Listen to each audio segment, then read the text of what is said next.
This is going to be our first lecture on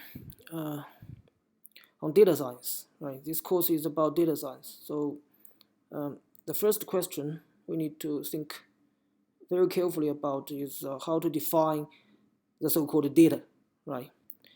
It looks like it's a ubiquitous term. Everything is about data, right? But exactly how do we define it?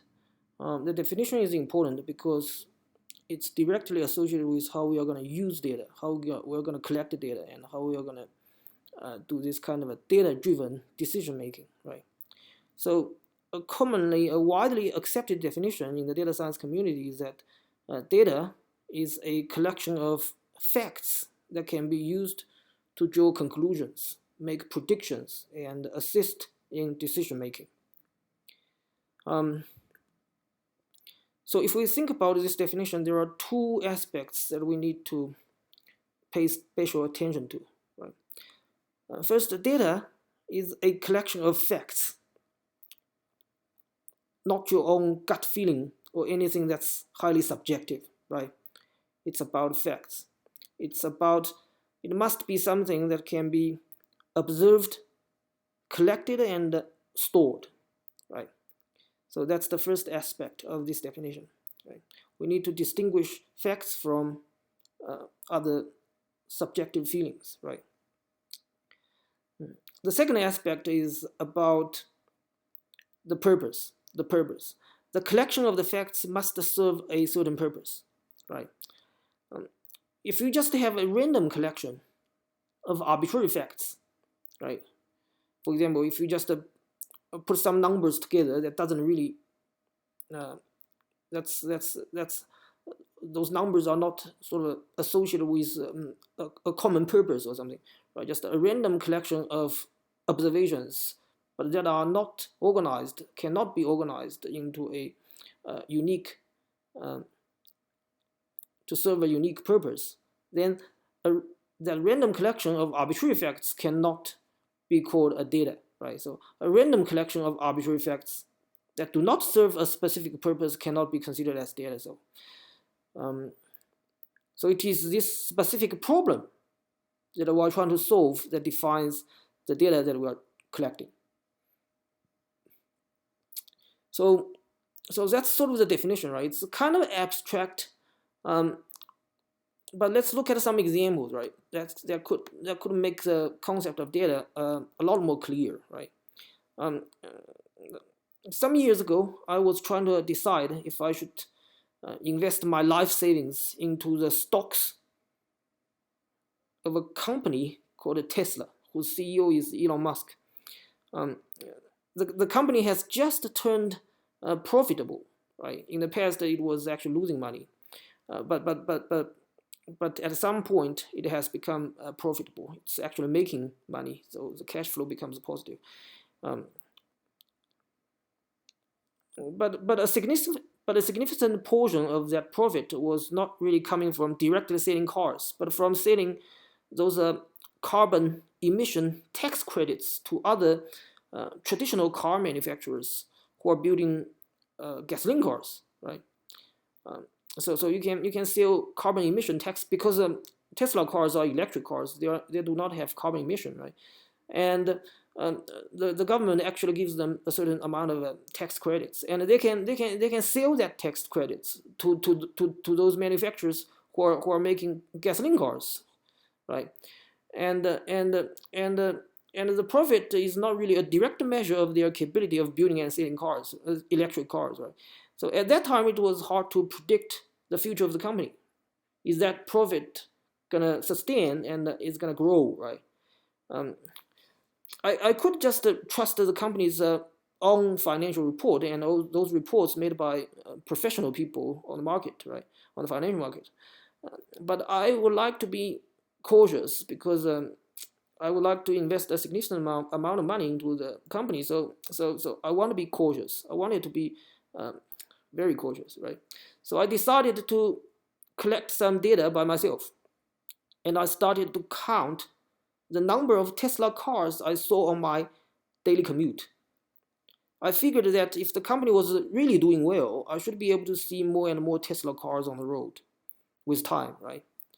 So this bar plot actually shows the monthly averages of daily collected data, right? So every day I was counting those, every working day I was counting the number of Tesla cars I saw on the road, and then after each month I just do a monthly average of those daily data. So these bar plots actually shows the number of Tesla cars that I see on the road for about 11 months, right? So I did see a stable upward trend. So this trend was quite upward, quite a fast increase, right? So I did see an upward trend that lasted for about 8 months, right? From first month to about 8 months, it was increasing quite steadily, right? Some fluctuations, but that might be due to some other factors. I don't really know, right? Um, but but but the number dropped sharply from about 14 in the ninth month to about 3 in the 11th month. So based on this data, I did not really think about it, right? I did not think about this sharp drop. But just by looking at this data, I did not put my life savings into the Tesla stock, which was a decision that I probably will regret for the rest of my life. Tesla's actual sales number since then uh, were actually exploding. It's actually increasing by over 80% year over year. And the stock price has increased over 20 times since that time.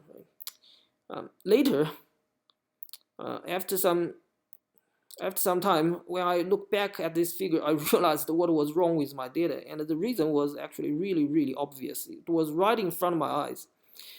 This sharp drop since the ninth month was actually caused by the COVID pandemic.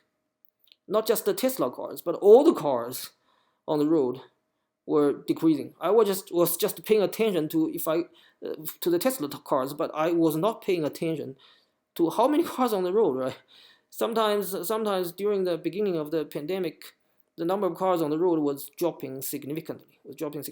But I was not paying attention, right?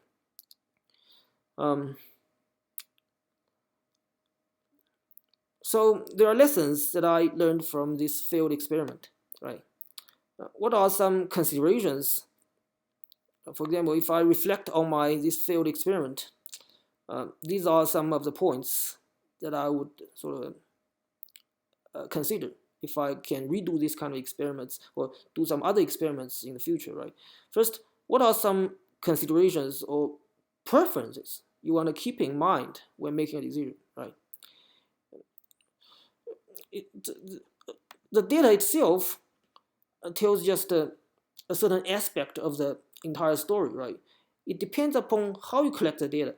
Suppose I was not just plotting the absolute number of Tesla cars on the road, but plot the percentage, for example, right? The percentage of the Tesla cars on the road, right? But in order to actually compute that percentage, you have to count all the cars on the road, but that would be too difficult during my daily commute. That's gonna be dangerous if I sort of paying attention to all the cars, to counting all the cars on the road, right? It's almost impossible, right? But what are some considerations or preferences you want to keep in mind when making a decision, right? You need to be kind of mindful. You need to be kind of considering more aspects of just the plain data itself, right? How you collected the data, right? How you collected it. What kind of information or data do you have access to that will influence your decision, right? You need to think about the information or data that you have access to. My own data collection capability is kind of limited. It's just me, right? And counting all the cars in my own car when I was driving to work, right? So what kind of information I can collect compared to those professional financial analysts on the market? What kind of data they have, right? Maybe I should trust their data more instead of my own biased data, right? Are there any other things you might want to track associated with this decision, right?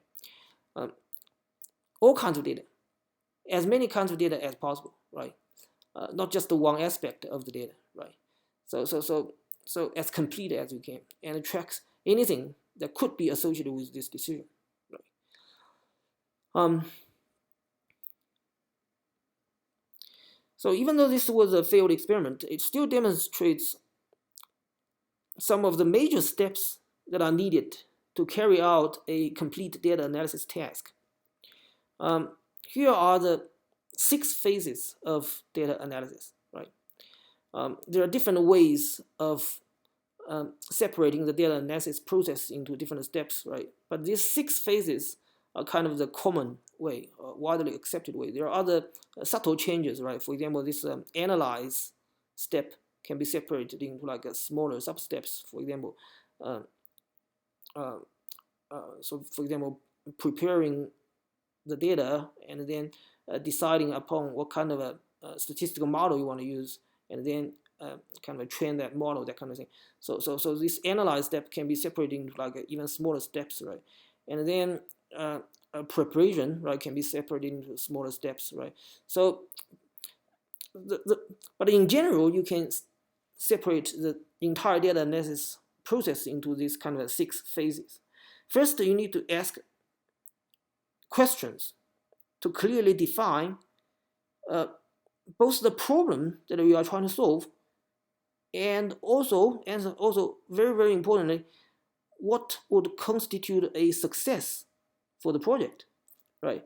You need to ask effective questions to define the problem that you're trying to solve, and also to what extent the problem can be solved, right? You understand what actually constitutes a success, right? Sometimes those kind of questions are obvious, right? If you are doing science or doing engineering, many of the problems are associated with a specific hypothesis, right? So many of the questions can be derived from that specific hypothesis, right? But if you are doing something in business, for example, right? If you are doing a data analysis for business, right, for management, right, you need to ask the relevant people the most effective questions. You need to specifically, physically, or even come up with very detailed queries, very detailed query forms to ask people to fill out, right?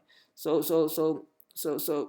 you need to ask effective questions to understand the problem, and also the target, the goal, right?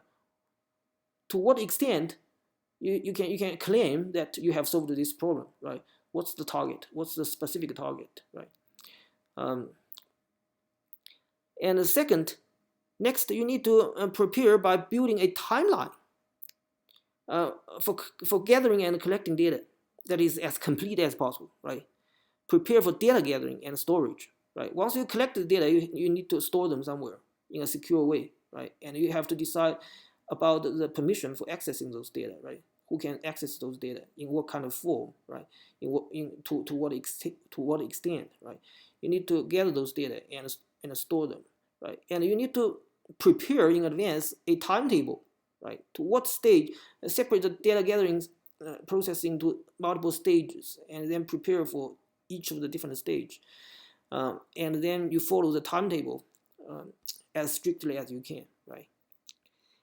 Then you need to process the data by cleaning it to make sure it is complete, correct, relevant, and free of errors and outliers, right?